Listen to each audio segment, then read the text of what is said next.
Good afternoon mga kapatid. Ayan ang apo ko. Gustong maligo. Galing doon sa tindahan. Gustong maligo. Eh yung lolo niya, yung kapatid ko, dumumi. Pagkatapos ng nilinis ko siya naman. Naku, pinabayaan ko doon sa paliguan. Ininom lahat ng tubig. Ubus ko. Ubus niya ang tubig. Ubus niya ang tubig. Grabe niya. Ubus ko yung tubig. Ubus niya ang tubig. O, saan? O, hanap niya, mami. Saan, mami? Hanapin mo, mami.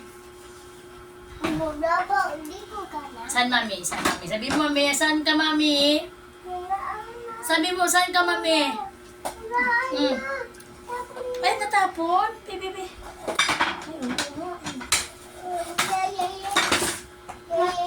Sabi mo kay mami doon sa camera.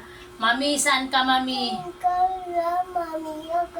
Uy ka, tibay. Pupu ka.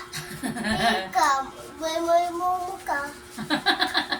Sige na, sabi mo, mami. Tapos na ako ligo, ubos na yung tubig. Ininom ko na lahat. Ininom niya lahat ng tubig. Oh my God. Oh my God. Sige, sabi mo kay mami, mami, saan ka, mami? Hanap kita, mami.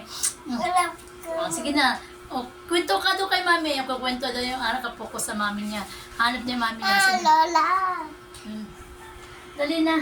Ay, mga kapaksi, pagkatapos ng isang linis yung apo naman.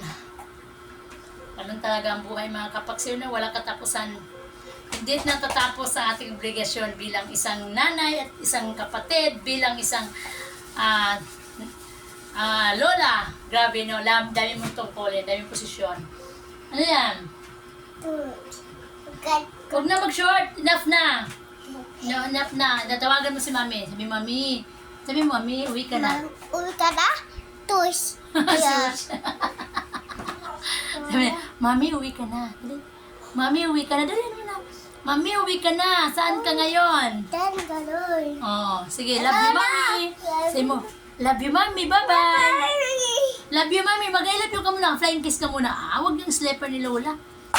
Mag-flying kiss ka muna kay mami. Mami, yung flying kiss ka. Dali. Ayan mga kapaksi, wala na. Naitupak na ang apo ko. Kaya thank you very much sa inyo. Grabe.